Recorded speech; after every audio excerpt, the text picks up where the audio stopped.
You're listening to WVFI Voice of the Fighting Irish. I'm Erin McAuliffe, and I'm here with Dino Swan and Maggie Walsh, and we are with our guest, Todd Rundgren, today. So we pulled... You're around there somewhere. Okay. There we go.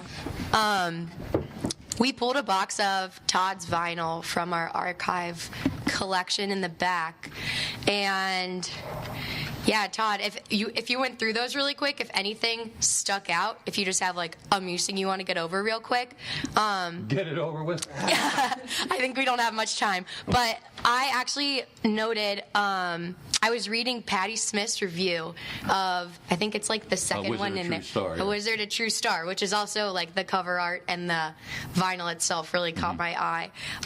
And she talked about how your influences are homogenizing like a coat of many colors, and you might be pulling from someone else's paint box, but the coat is all your own. So can you like kind of speak to that? And maybe that record specifically. Well, I kind of bribed her for a good review because I included one of her poems in the package. Okay. We had a couple things in that package. We had a postcard. That if you sent the postcard back, you would be somehow included in the next package for the next record.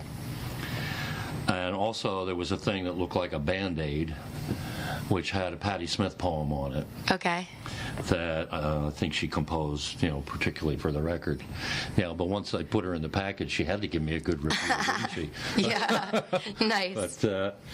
But me and Patti have been friends for a real long time, and have, had sort of a mutual admiration thing going. I knew her before she was a musician. She was just a poet at one point, and she used to do very interesting shows where it didn't seem like she had an actual sort of agenda. She would just start, and some of it might be reading some poems, some of it might be improvisations, which she was really good at.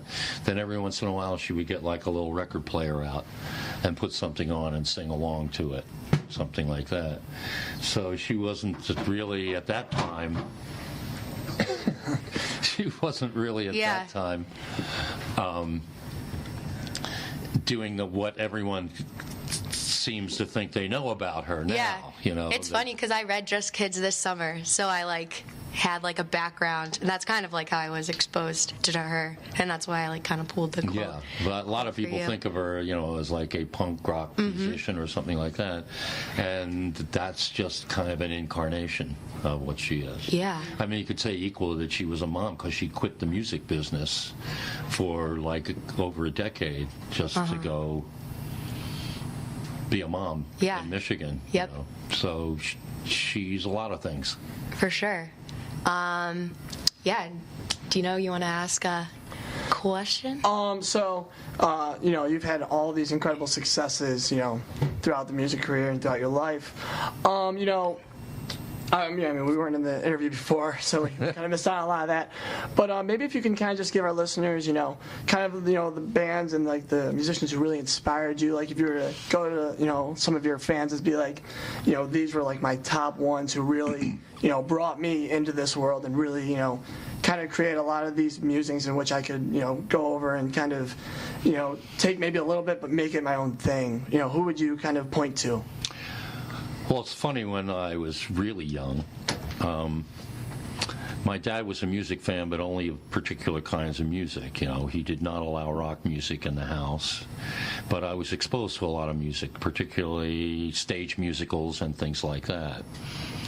So some of the first influences I remember are like Brecht and Weil and Gilbert and Sullivan, things like that. When I was in high school, I knew the entire Gilbert and Sullivan libretto. I could have sung any song from Gilbert and Sullivan. I can't anymore, but so those were great influences on me, and part of that was, I guess, their irreverence. Both Gilbert Sullivan and Brecht and Weil were commentators on their respective cultures. And so I kind of like that idea of poking fun at the culture that you're in. But eventually, I just had to settle down and learn an instrument. I picked the guitar. But it wasn't until the Beatles came out that there was an actual formula for you to turn that into something. Because otherwise you would have been, you could have been Duane Eddy or a member of the Ventures or something like that. You'd be playing a lot of instrumental music. Yeah. And then the Beatles essentially defined a new formula. Because previous to that, you had to be like a good-looking guy who was a front man, and then there would be a bunch of faceless musicians behind you. And the Beatles' formula was, everybody knew who all four of the band members were. They were all allowed to sing, even Ringo. To the detriment. And look at him now. He's got a singing gig. So suddenly it was like, all I got to do is find like 3 or 4 other friends in the neighborhood, and we can put a band together. And that became the formula. Well, from then until now, more or less. Now I'm the guy in front of the band. It's gone back full circle. Now I'm the guy in front of the band. But when I was growing up, I didn't have the confidence to do that, but I did have the confidence to be the guitar player. So it all started when that, formula really became more of the norm than the old style, matinee idol kind of thing. So we're actually all huge Beatles fans in this room, so we have a Beatles question for you. Sure. In 1976, you had that record Faithful, where you did a bunch of covers, and 2 of the covers were Beatles covers. One was Rain, and the other was Strawberry Fields Forever. That's right. And they were faithful covers. They were pretty faithful, faithful to the original. So I'm just wondering, what did you learn about the Beatles from covering their records? Well, it's something that I tried to do to commemorate my having been in the business for like 10 years. So the songs that I picked for that side of Faithful were all songs that you would have heard on the radio 10 years previous. And I was such a devotee of the Beatles that when it came time to reproducing that, it turned out to be a lot easier than I thought it would be, just because I had learned a lot about production, and I had even been to England and produced like Badfinger for Apple Records, so I had a little bit more awareness of what went into it. But the biggest challenge is like trying to do a song like Strawberry Fields Forever without paying for any session musicians, so essentially faking the sound somehow, with synthesizers that didn't exist at the time, or I think at one point I was trying to imitate a cello when I did Good Vibrations. There's this cello part that's in it, and that was just kind of a fuzzed guitar instead of a cello.